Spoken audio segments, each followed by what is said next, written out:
Hello everyone, and welcome to Sustainalytics webinar, Understanding the Material Risks Related to Digital Rights. I'm Matthew Barg, Technology, Media and Telecom Research Manager at Sustainalytics, and I have the pleasure of being your webinar moderator today. We are delighted that you can join us today, and I would like to extend a special note of welcome to those of you joining us for the first time. I hope most of you are familiar with us, but for those who may not know who we are and what we do, Sustainalytics is an independent ESG and corporate governance research, ratings, and analysis firm, supporting investors around the world with the development and implementation of responsible investment strategies. With 13 offices globally, we partner with institutional investors who integrate ESG information and assessments into their. Today I'm joined by Rebecca McKinnon, Lucian Papellenbos, and Adam Kanzer. Rebecca McKinnon is the Director of Ranking Digital Rights, and I'll let her comment on RDR and their work, but suffices to say she's well versed in digital rights issues.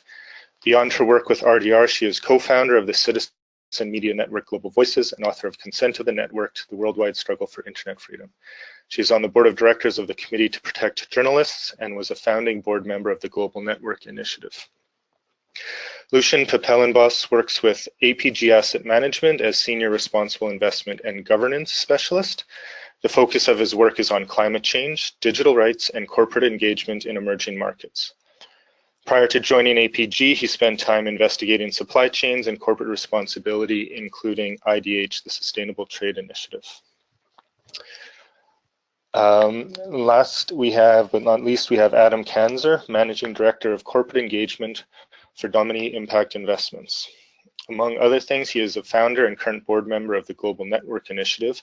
He also serves on the Public Policy Committee of US CIF, the Eminent Persons Group for the UN Guiding Principles Reporting Framework, and the Human Rights Advisory Committee of the Interfaith Center on Corporate Responsibility.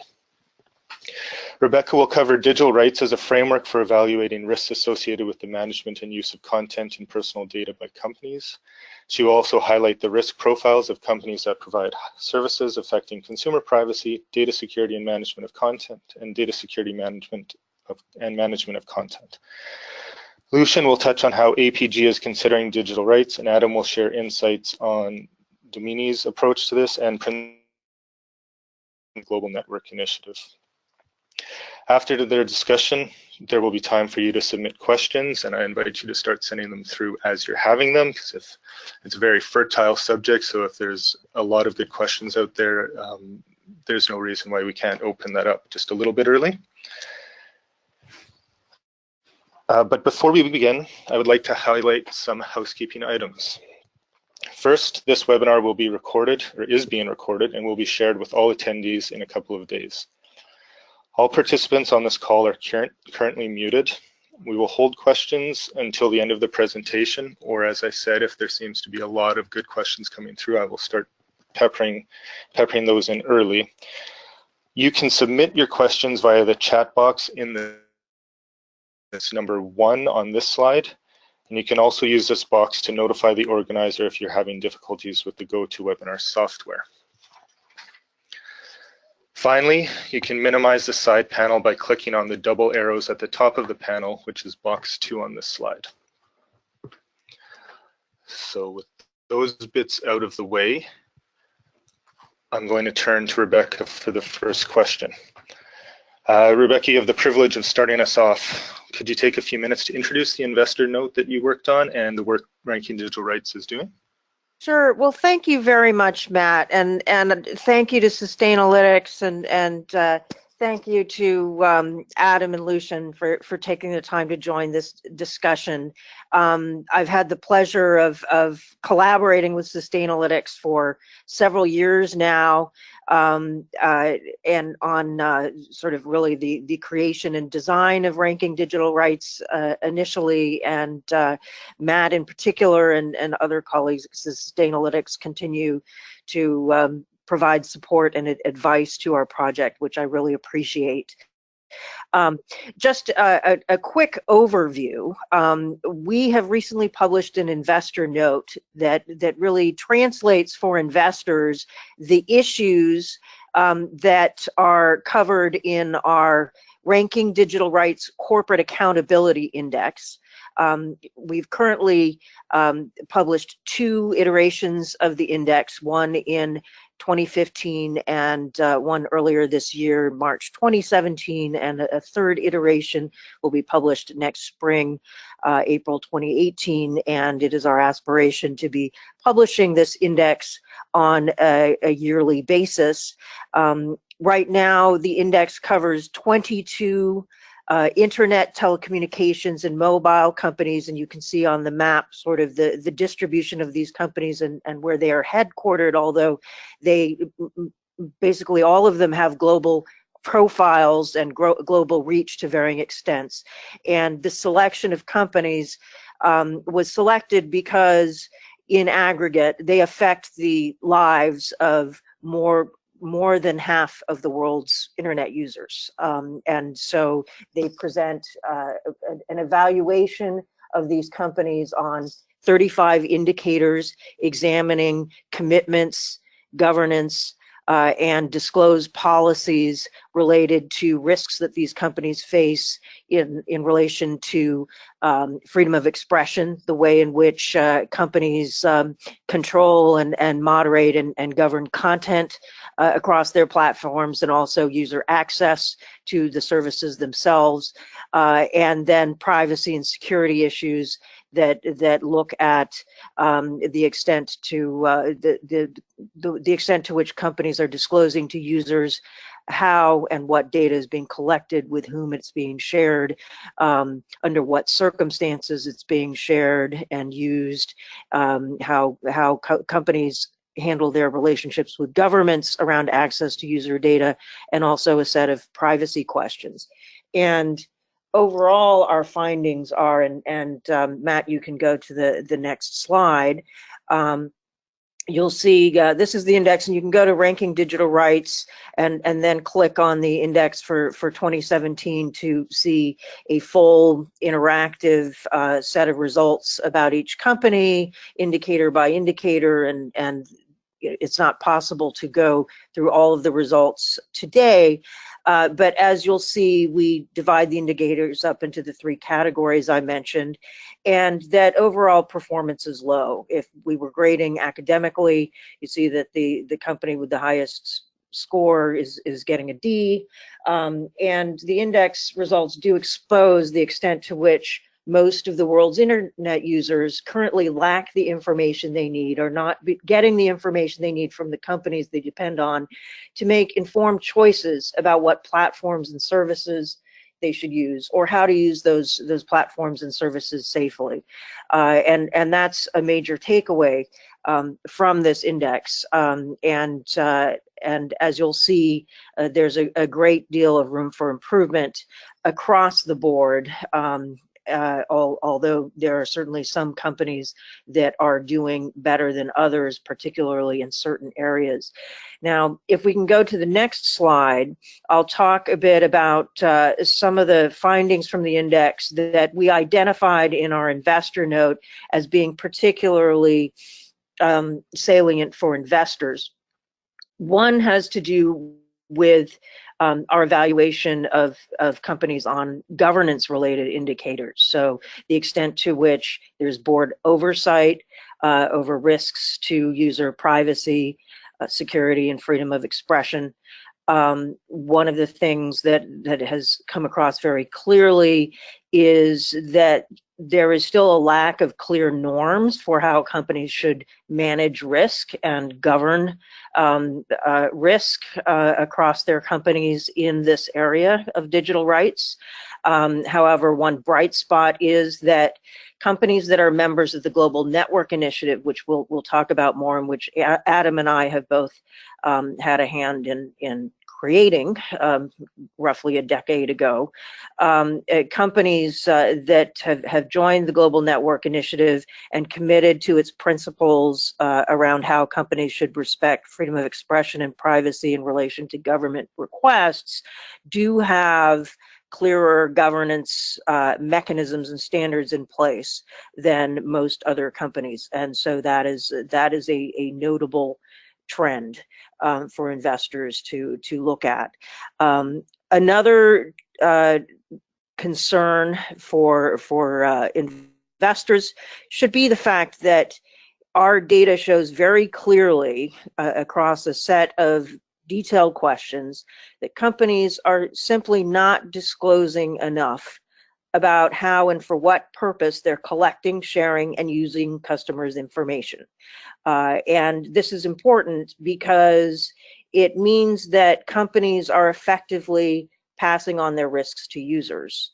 And users do not have clarity about the types of risks they face in terms of who is accessing their data through these platforms, how it's going to be used. This corrodes trust and can lead to reputational damage as well as security issues, as we've seen, as well as contributing to broader issues related to abuse by advertisers of information about users on the platform, which all over time represents risks to the company's business potentially. Another finding from the index is that companies that shape mobile ecosystems, so companies that the largest companies that produce and sell most of the world's smartphones, along with the operating and controlling and shaping the operating systems that govern the data flows and flow of information through smartphones, that there is even more opacity about how data and information is controlled and used and constrained through mobile ecosystems than through platforms that we use through our PCs and our laptops and so on. And so given that the trend is, of course, that the world's newest internet users are all coming on through mobile, and internet use is shifting to mobile generally, and then of course we're moving on to the Internet of Things, the trend is to greater and greater opacity on mobile and networked products beyond the PC, and that should be a real concern for investors concerned with risk. Poor security disclosure. If you dig into our security indicators, you'll see findings that show that companies are disclosing inadequate information about the nature or even existence of their efforts and policies around securing sensitive user information and other information that can be used to track and profile users. There's been a lot of news in the headlines around some of these issues, from Yahoo and its data breach woes continues to pop up in the news now that it's been renamed Oath and under Verizon, but also the Equifax disaster.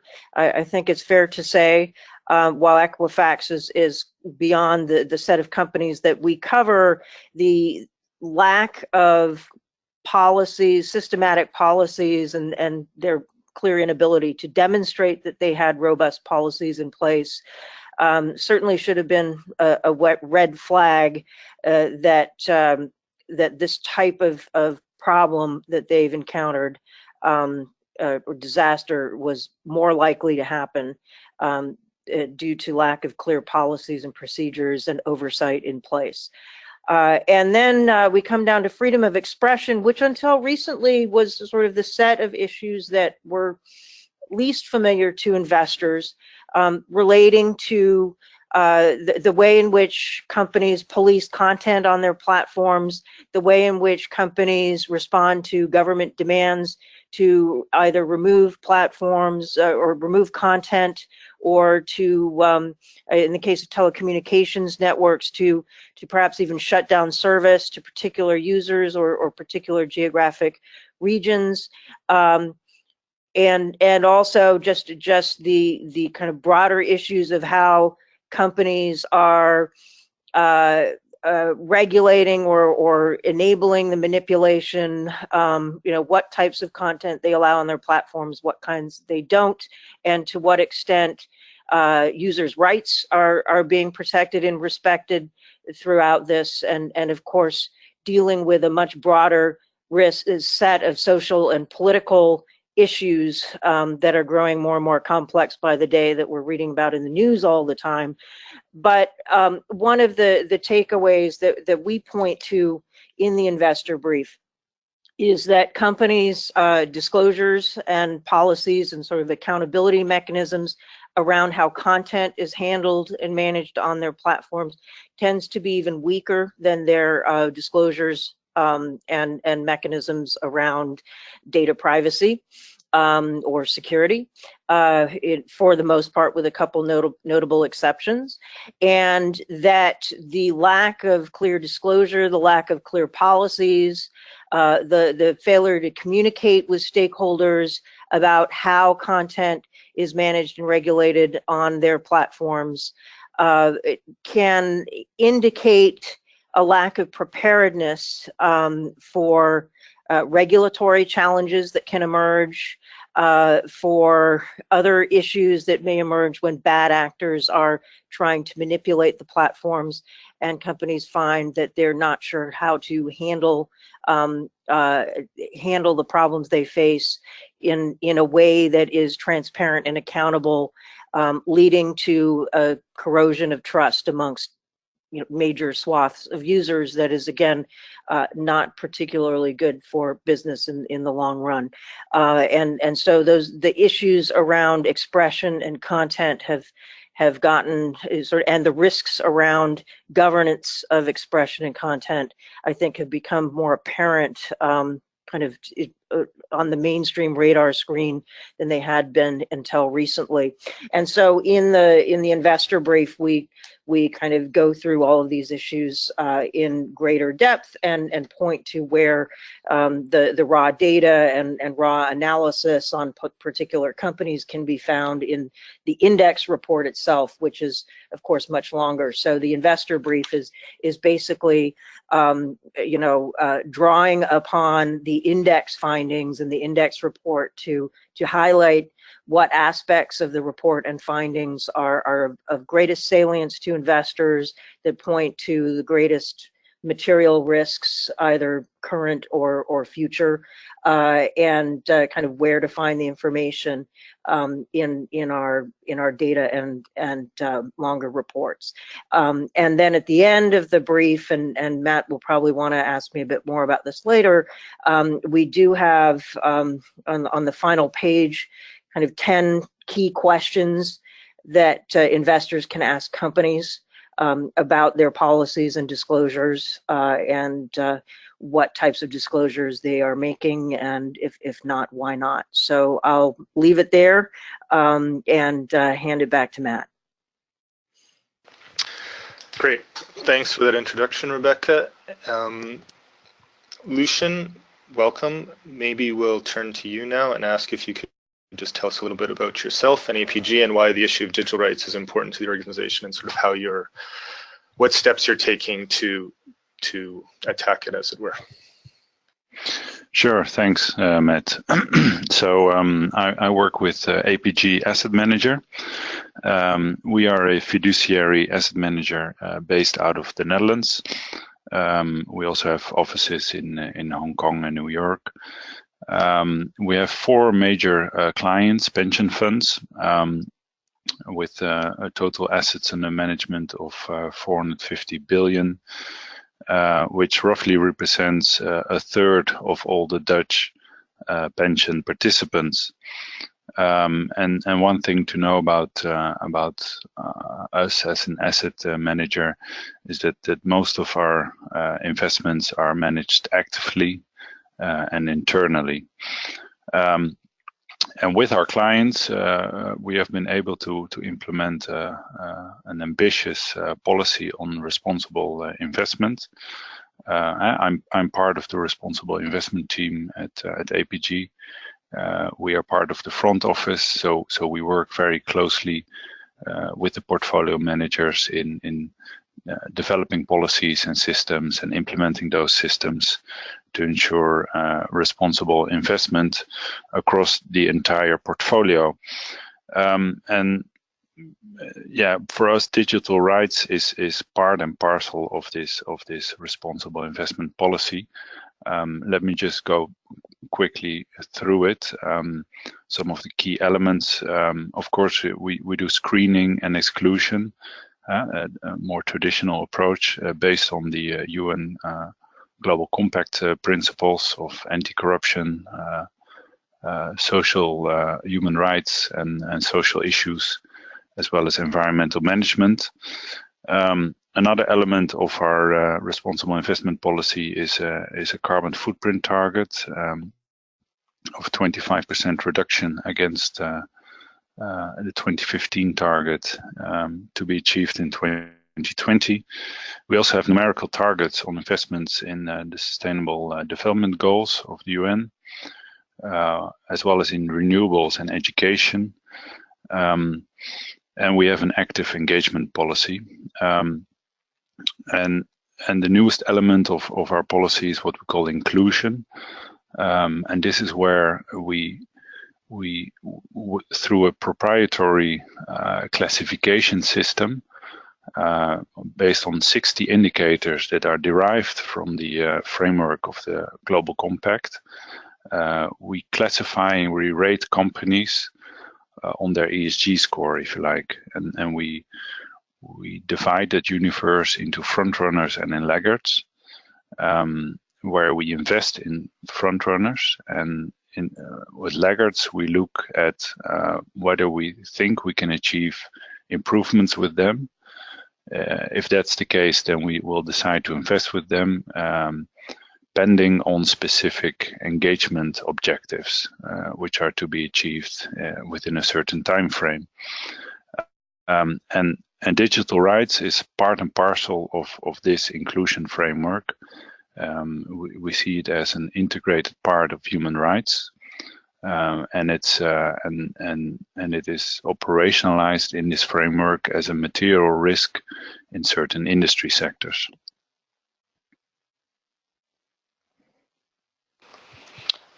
Great, thanks, Lucian. Moving on to Adam, just to get him warmed up a bit too. Could you give us a bit of background on you and Domini and why digital rights are part of the work you guys are doing over there?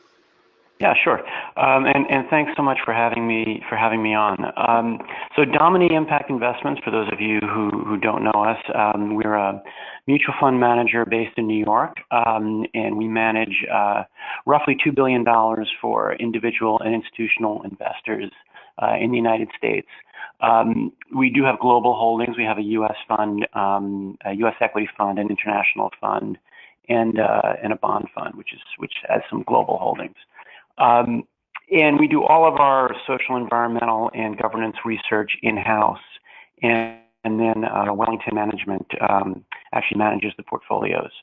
For digital rights, this issue, I manage our corporate engagement work, and human rights has always been, an important work stream in that work for many years. This issue came to us back in 2004 or 5, I want to say. I think it was 2004.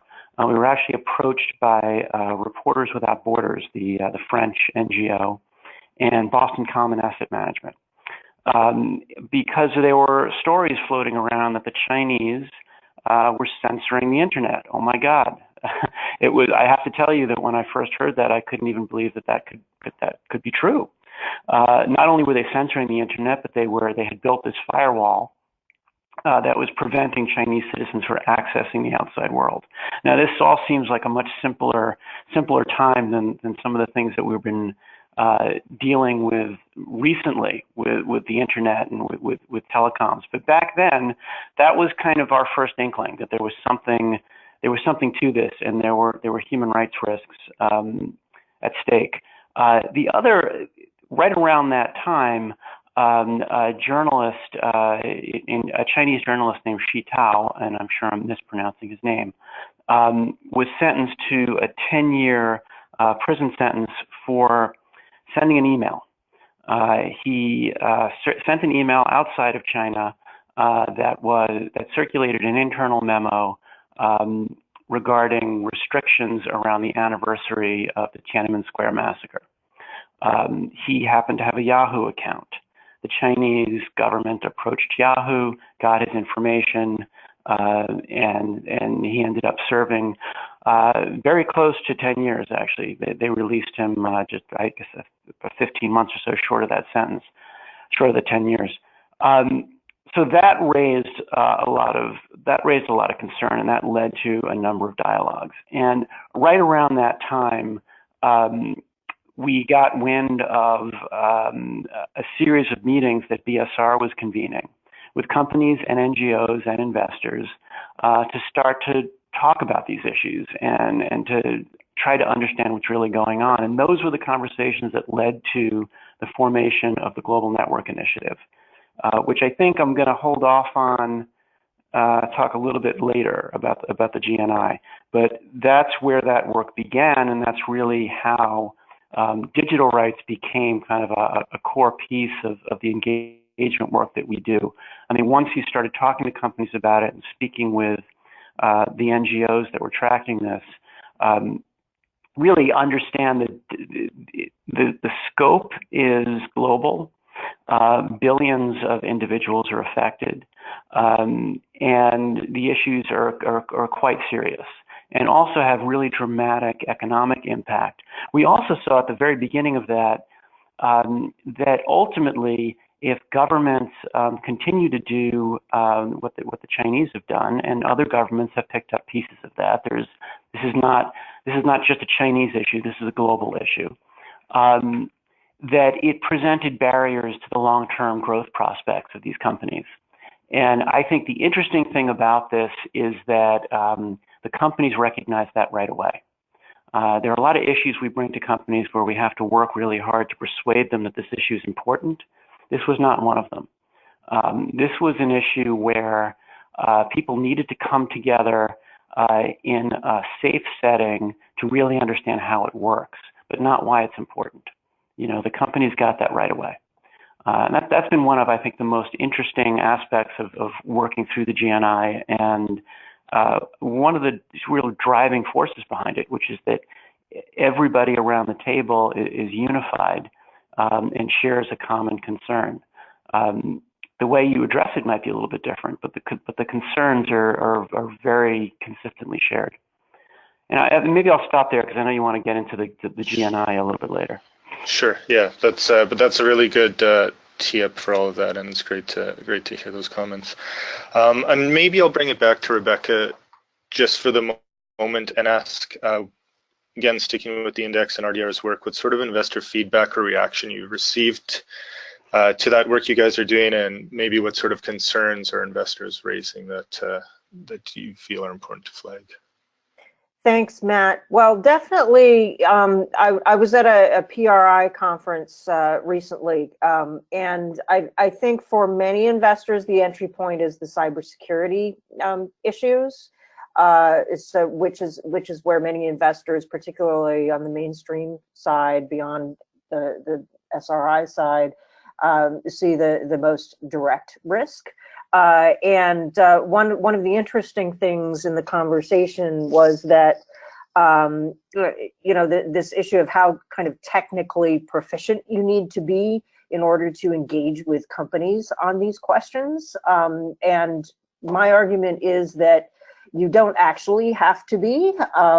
You just need to know what are the right questions to ask, and there's some very basic types of disclosure that you can look for that really is pretty familiar in terms of oversight, in terms of security audits, and in terms of third-party verification of audits, in terms of credible mechanisms to address vulnerabilities and those types of things. And so I think what's good is that we and some others have been developing kind of sets of questions that investors can ask, because sometimes I think the barrier is concern that, I'm not a technical person, but actually,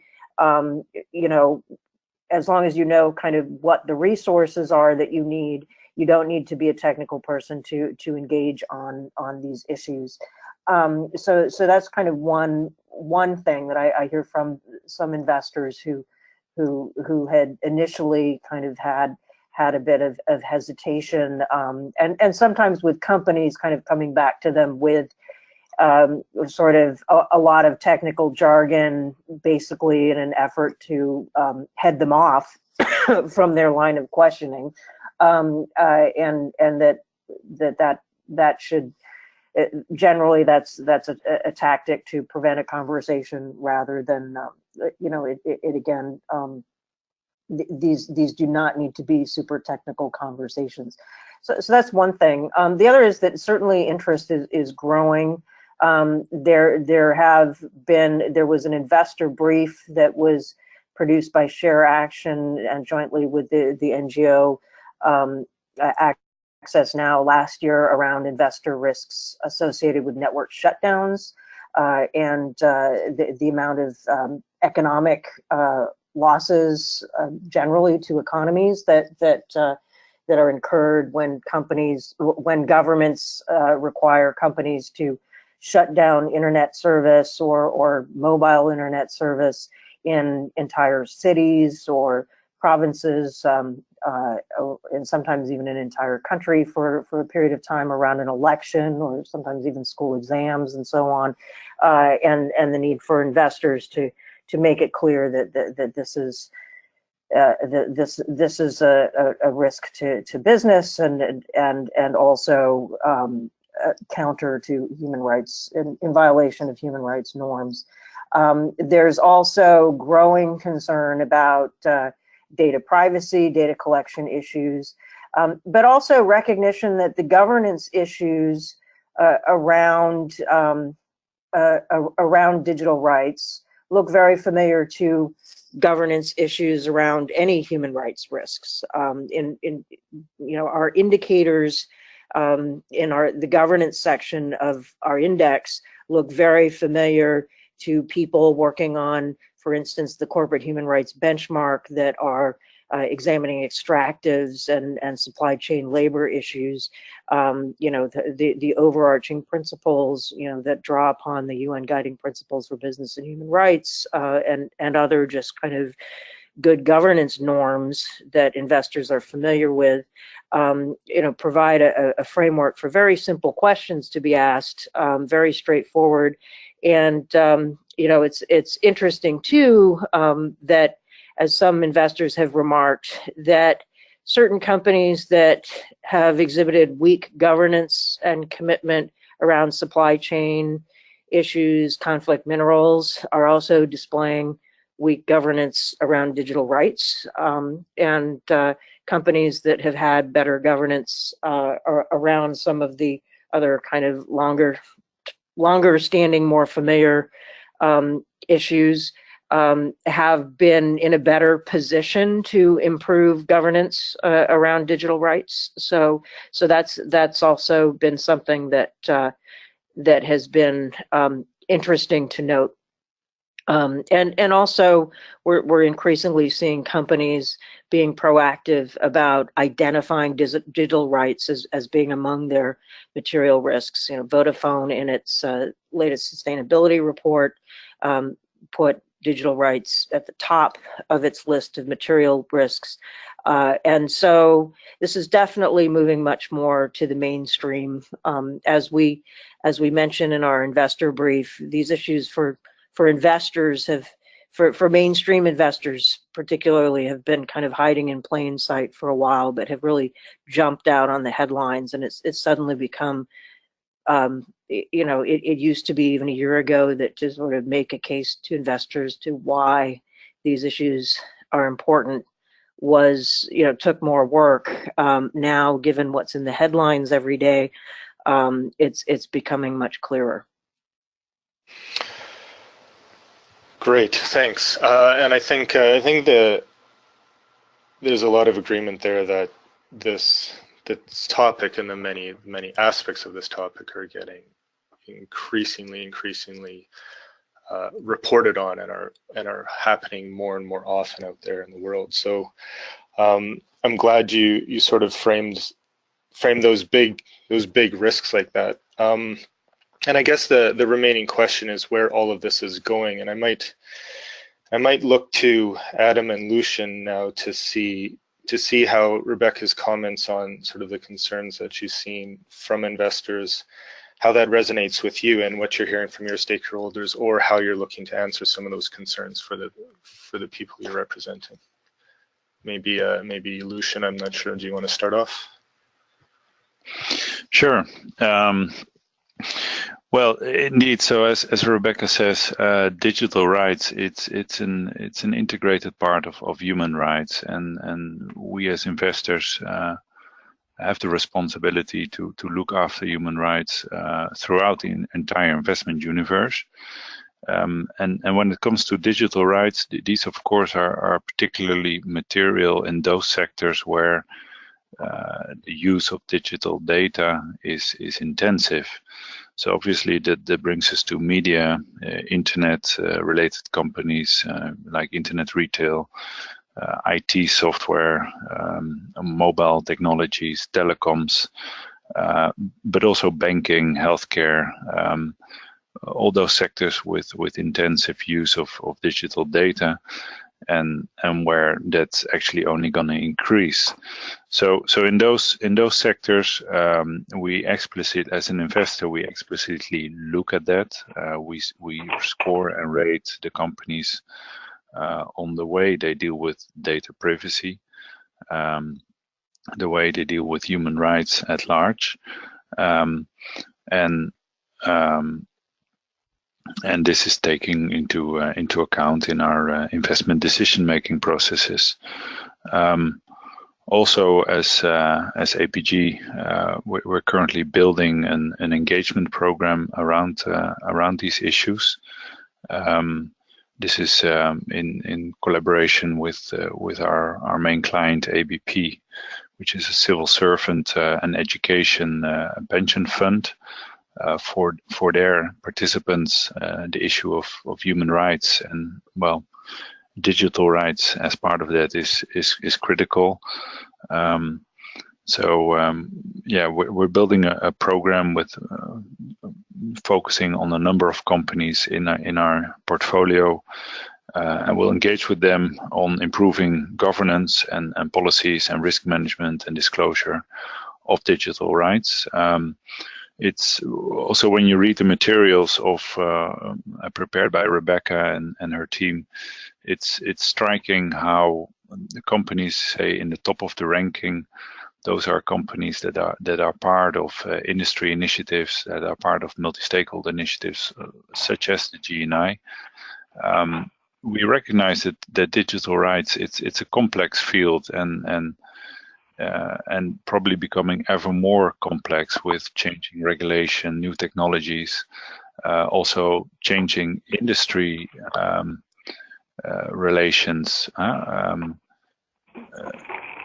Some industry sectors take over from other industry sectors, and that changes, and how these companies navigate through these changes and keep track of solid policies on digital rights. For that, they need to collaborate. They need to learn, as Adam said. It's good to get together, understand best practice. So we would encourage these companies to improve their governance and improve their policies and disclosure through sector collaboration. And, well, these are some of the ways in which we, as an investor, try to contribute to this field. Great, thanks.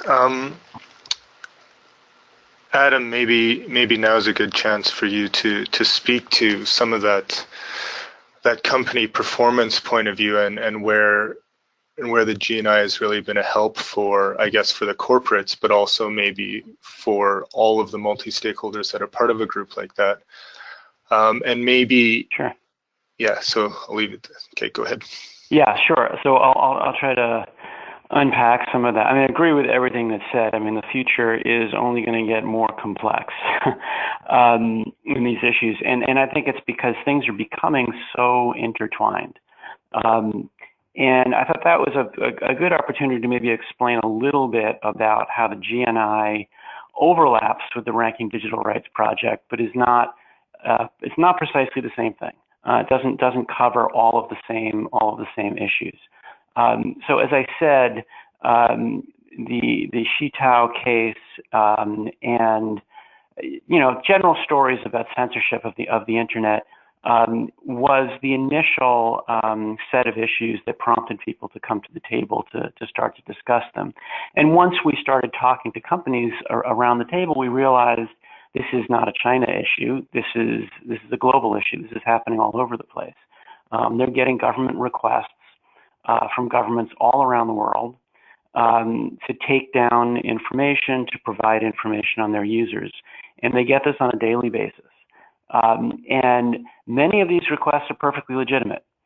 Many of these requests are coming from law enforcement, and it's perfectly appropriate that a government should request that kind of information if they're pursuing a crime, or if the information that has been posted violates local law, and some of those laws may also be appropriate.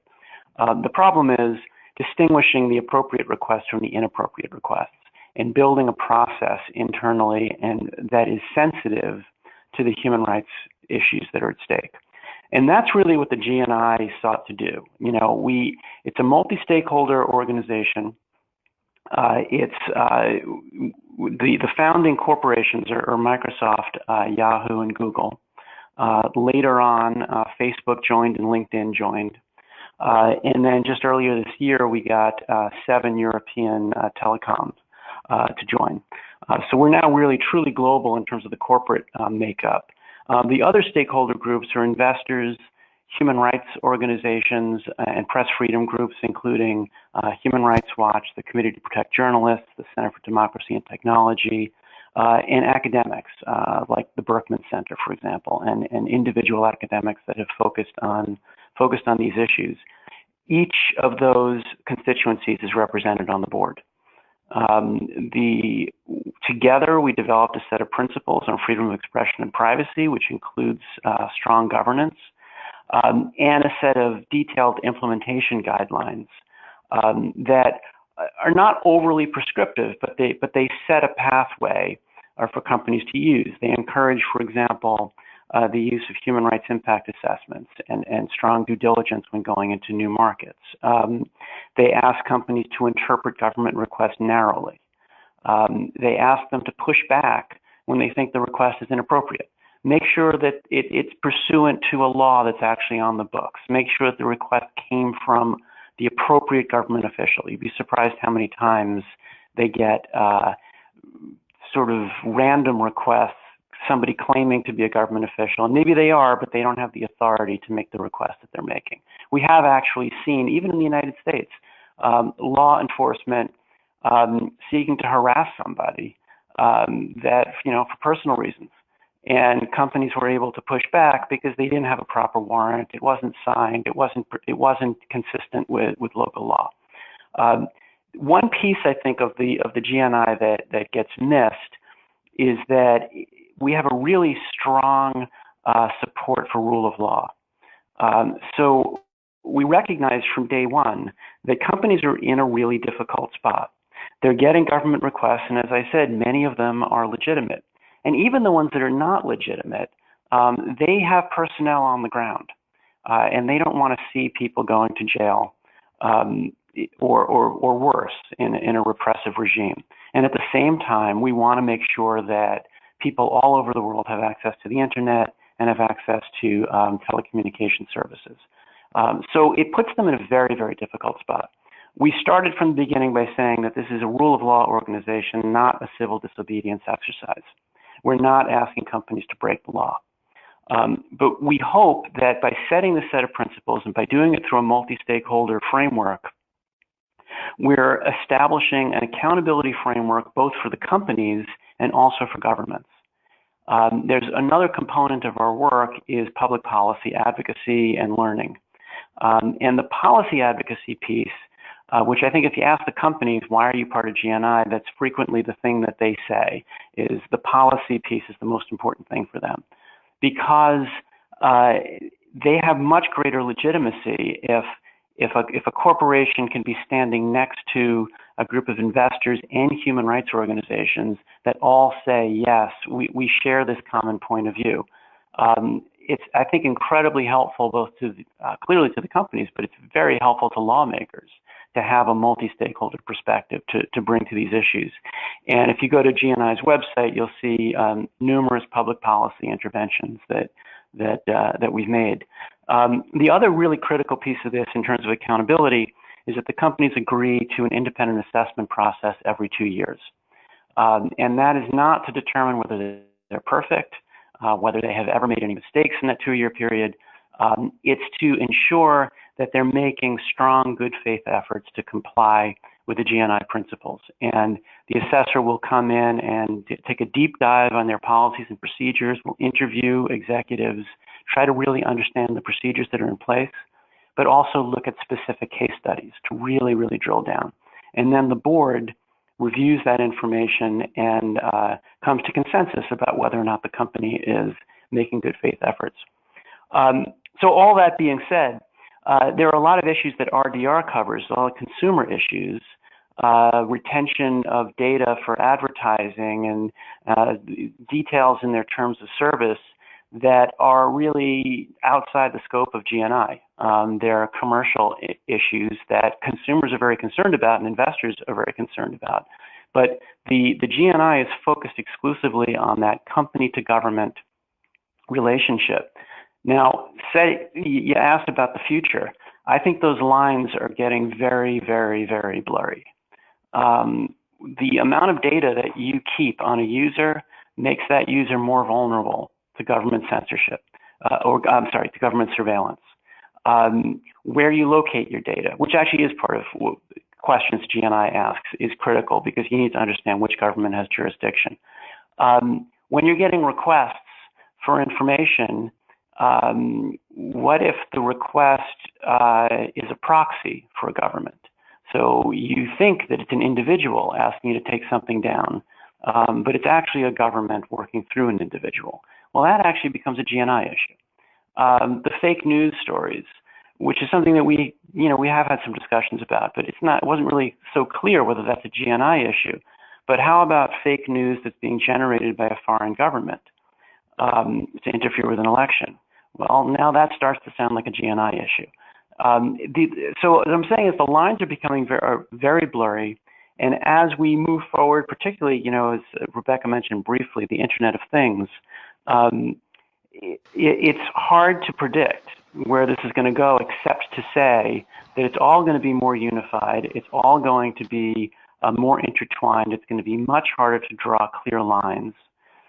And companies that are in this field are going to need to have strong governance, strong policies and procedures. They're going to need to be transparent. And for now, I feel the GNI provides a really critical framework to be able to address that whole package of systemic risks, because nobody can do it on their own. Mm-hmm. And I'll stop there. Sure. Okay, that's great, and I think it helps us move into. We've got a question from the audience here, and I think it helps us move in that direction. And I'm also a little aware of time. We're close to 10 minutes left, and there's clearly days worth of material here. So keeping in mind that there's these multifaceted issues: cybersecurity, consumer privacy, content governance, and government requests, just to sort of big bucket them. When we're talking about materiality, when we're talking about what our reasonable expectations for corporates are and what investors can do, maybe and this is the question, to what extent are companies' responses to any of these issues self-reported, and how do you typically go about triangulating those responses? And I think if I can paraphrase the question or add to it, one of the issues that I've heard from each of you, either in our prep calls or on here, is this comment around trust and risk management from companies. So I guess the question is, how do you check that what we're hearing from the companies matches what is a reasonable expectation, to sort of do this respect for human rights thing. And maybe Rebecca, since the Rank Digital Rights Project sort of leads with that, I'll go to you first. Yeah, well, we spent several years before we actually launched our index developing indicators that were really kind of focused on that question. What is a reasonable expectation of companies, given that they're all operating within jurisdictions that to varying degrees are flawed in terms of how any given government respects the rights of citizens and you know, and how they then place demands on companies in different ways, and companies have to navigate this. And so we wanted to make sure that what we're measuring are things that that companies can have a certain degree of control over, or where they, but also we do recognize that there are some jurisdictions where certain, you know, so for example, Chinese companies get low scores on our index. And that is in part because the legal and regulatory environment in which they are headquartered is not conducive to corporate respect for user rights on a range of issues. And so, you know, we do not adjust the company score upwards to kind of compensate for the difficult jurisdiction they're in. But we note that that jurisdiction is making these companies uncompetitive on specific issues. Nonetheless, we've also seen that even in very difficult jurisdictions like China, we have two Chinese companies in the index at the moment, Tencent and Baidu, and there are actually notable differences in their disclosures and policies related to consumer privacy and data protection and security in particular. So anything that doesn't directly relate to government demands and how government demands are handled, there is actually quite a bit based on our own analysis working with experts on the Chinese legal environment. There is actually a fair amount of room for maneuver on specific indicators, not all of them, but on some, you know, certain sets of indicators, even in very difficult jurisdictions. So we do recognize that, you know, in our analysis in our individual company report cards, we do talk about the factors that influence company scores. What are the things that companies have control over? What are the things that jurisdictional factors are causing companies to be less competitive on? So we do kind of allow for that in our analysis, if not our scores, which measure kind of in a more direct way what companies are doing and not doing. But the other way we kind of look at, you know, what is a reasonable expectation for companies, is that given they are operating in complex legal environments, what we want to see is not kind of an absolute amount of, you know, which company is complying with the most amount of government requests or the least amount of government requests, or that kind of thing, or the greatest number of shutdowns, or the greatest, you know, complying with internet censorship or surveillance to the greatest extent. That's not what we're measuring. What we're measuring is, are you transparent about what your policies are in responding to government requests? Do you, to the maximum degree possible, disclose the types of requests you receive and the percentage to which you're complying with those requests? So in other words, do you have transparency about what is happening to user data and what is happening to, you know, how people's access to information or ability to publish information is being manipulated and by whom? The idea is that companies should enable people to understand how their information environment is being affected by whom, even if the companies are sometimes put in a position where they're being compelled to do things that are arguably not fully consistent with human rights principles by governments that they are complying with. So it's sort of recognizing they're in a tough position, but the expectation is really around, again, risk assessment, risk management. We want to see grievance mechanisms, and we want to see, again, over all those areas that companies have control over and have influence over, we want to see maximum efforts at transparency and accountability in relation to users' rights. And in that regard, there's a long way to go. Right. Thanks. Maybe, again, we're running out of time, so maybe I'll just turn quickly to Adam and Lucian and sort of the same question. Does Rebecca's response sort of match with your experience, and what might you suggest for, you know, sort of your investor colleagues who are out there in the audience as a next step or a takeaway right now that they should be maybe doing first if they're just starting down their investigation into this digital rights issue? What might they start with? So this is Adam. I'll be quick. I mean, one thing is just for folks to know that if you're interested, the GNI is looking to expand its investor membership. So feel free to reach out to me, and I'm happy to give you more information about it. I think, you know, Rebecca began by saying that users don't have sufficient information to really, you know, protect their rights and understand the services that they use and how their rights are being affected. And if that's true of consumers, it's certainly true of investors. We don't really have sufficient information, and that's why, for us, I think, you know, the GNI is so valuable. So engagement is when you don't have sufficient information, you have to engage. So I would encourage investors to think about how to engage with their holdings on these issues.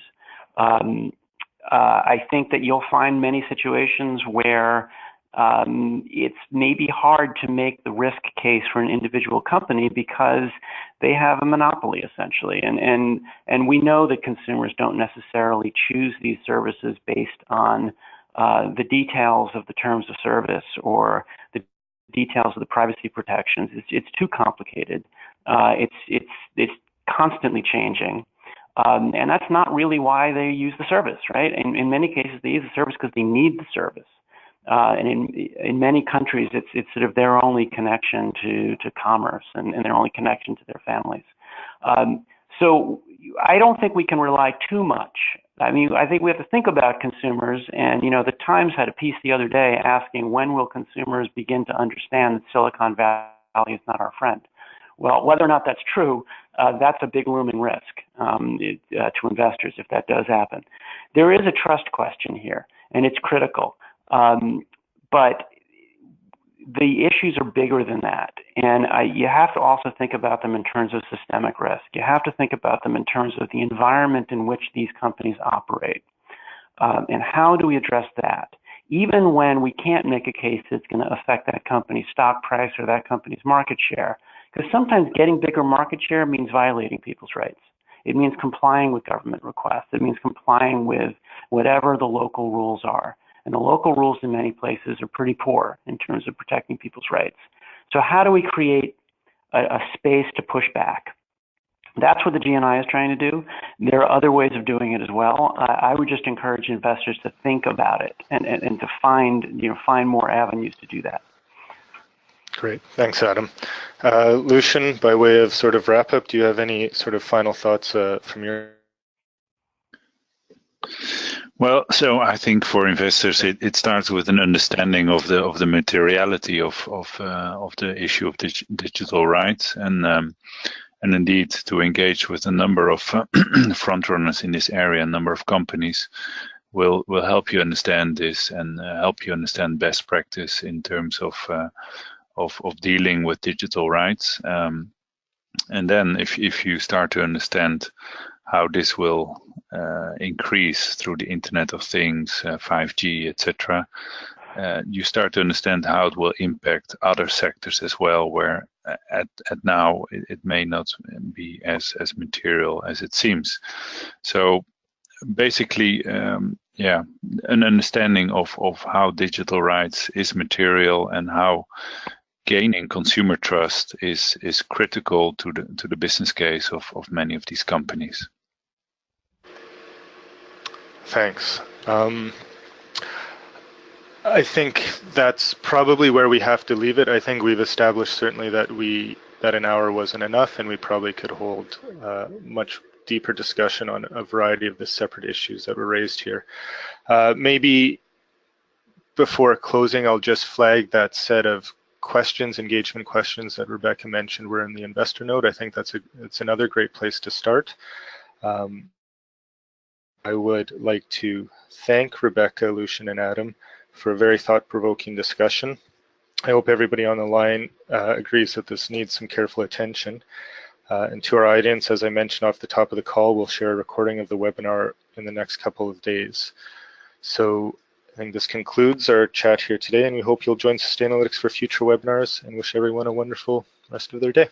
Take care. Thank you very much, Matt.